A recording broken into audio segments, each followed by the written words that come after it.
TCS ने आज बहुत प्यारा सेटअप बना के बहुत अच्छी ट्रेड जो है वो यहाँ पे हाथ में बना के दिखाई है।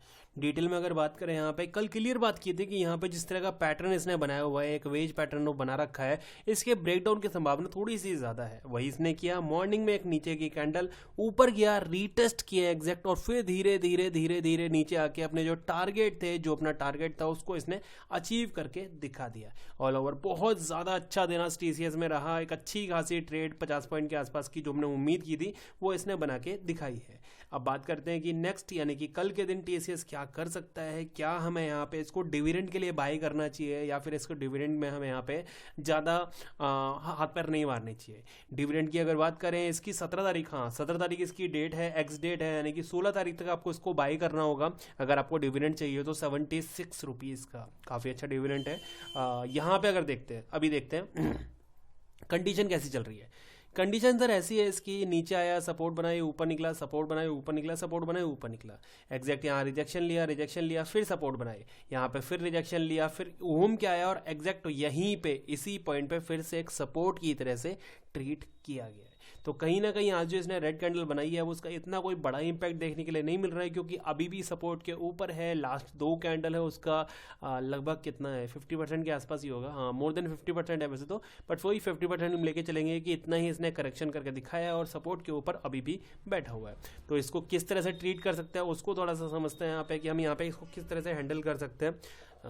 अब थोड़ा सा हम इसका फ्यूचर के बारे में देखते हैं कि जिस तरह का ये काम कर रहा है, मतलब आप खुद समझना है इस चीज़ को कि ये इसकी एक अच्छी सपोर्ट है, राइट। यहाँ पे एक अच्छी सपोर्ट है इसकी। डेली चार्ट पे अभी एग्जैक्ट अगर देखा जाए, एक सेकेंड यहाँ चलते हैं, हाँ डेली चार्ट पे, राइट। ये एक टाइम था, यहाँ पे इसने फॉल कर रखा था, एक वेज पैटर्न बनाया हुआ था। एक जो यूएस में ट्रम्प की सरकार बनती है, ये ब्रेकआउट करता है बहुत अच्छी कैंडल के साथ में, ऊपर निकलता है, नीचे आता है, रीटेस्ट करता है इसको, रीटेस्ट के बाद फिर से एक बाउंस करता है, यहाँ पे नीचे आता है, रीटेस्ट करता है, फिर यहाँ पे जो सपोर्ट थी, सपोर्ट के बाद फिर बाउंस करता है, बट यहाँ पे ज़्यादा दिन रुक नहीं पाता है, फिर से नीचे की तरफ आता है और यहाँ पे सपोर्ट को फिर से एक रीटेस्ट की कंडीशन में बनाता है, राइट। अभी फिर से इसने अपमूव करके दिखाया हुआ है।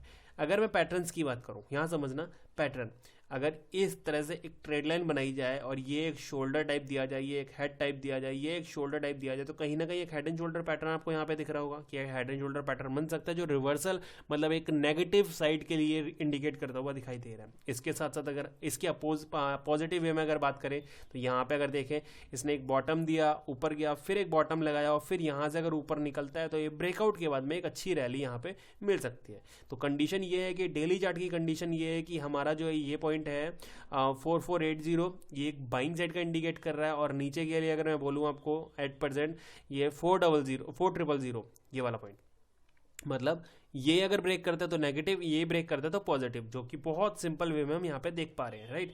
ये चीज़ हो गई। डेली चार्ट को हमने देख लिया। अब एक काम करते हैं, हम 15 मिनट के चार्ट पे चलते हैं कि यहाँ पे हम समझते हैं कि क्या बाइंग के बारे में हमें सोचना चाहिए या फिर इसको इग्नोर करने में ही फ़ायदा होने वाला है। तो यहाँ देखेंगे, लास्ट की अगर बात करें, हमने यहाँ पे एक इस तरह की ट्रेड लाइन बनाई हुई थी, राइट। कुछ इस तरह की ट्रेड लाइन थी, सपोर्ट था, इसने ब्रेक करके रीटेस्ट किया, ठीक है। यहाँ पे ये सपोर्ट ट्रेड लाइन जो है वो काम कर चुकी है। अब अगर यहाँ देखते हैं, मेरे हिसाब से यहाँ पे काम करेंगे, ये रीसेंट का बॉटम और रीसेंट का टॉप, सबसे पहले ये मिलाएंगे।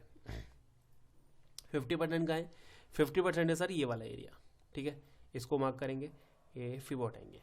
अब समझना है इस चीज़ को कि 8% जिस तरह की कंडीशन में बैठा हुआ है, यहाँ पे बाइंग और सेलिंग के बारे में हम बात नहीं कर पाएंगे, राइट। अगर नीचे निकलता है, यहाँ पे अगर आता है, ये एक सपोर्टिव एरिया है, यहाँ से हो सकता है कि इसको एक सपोर्ट मिले और फिर से बैक कॉल कर दे ऊपर की तरफ। बट इन केस अगर ये जो इसका टॉप है, इसके नीचे अगर निकलता है, देन यहाँ पे हमें सेलिंग के बारे में सोचना शुरू करना होगा, यानी कि 4120 के नीचे अगर निकलना शुरू होगा, 4120 के नीचे निकलना शुरू होगा, तो हम यहाँ पे इसको शॉर्टिंग के लिए देखने वाले हैं।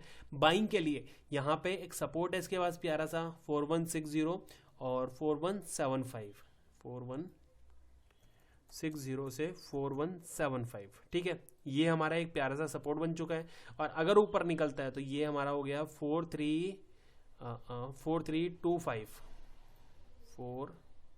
4325, ये हमारा बाइंग साइड का एरिया हो गया। मतलब अगर ये एरिया ब्रेक करता है तो बाइंग साइड के लिए है, नीचे के लिए ये नंबर हो ही गया है, ये एक सपोर्ट हमारी बन चुकी है। बहुत सिंपल वे में मैंने आपको यहाँ पे समझाया है। और अभी की कंडीशन कुछ इस तरह की है कि जिस तरह का ये सपोर्ट बना के बैठा हुआ है, अगर यहाँ से बाउंस आ जाता है वेल एंड गुड है। अगर यहीं पे इसने फर्स्ट हाफ इसने स्पेंड कर दिया तो चांसेस है सेकंड हाफ में नीचे की तरफ आता हुआ दिखाई दे सकता है। तो डिविडेंड के लिए आपको बाई करना है, किस तरह से हैंडल करना है वो आपको देखना होगा, क्योंकि जिस तरह की मैंने कंडीशन आपको बताई है कि हो सकता है अपने आपको एक बार नेगेटिव प्रूव करने के लिए एक हेड एंड शोल्डर पैटर्न जो फॉर्मेशन कर रहा है उसको कंप्लीट करने के लिए नीचे आता हुआ दिखाई दे सकता है। डिटेल में देखते हैं यहाँ पे आने वाले टाइम में किस तरह से काम करता है। वीडियो पसंद आए तो लाइक कर देना। Thank you.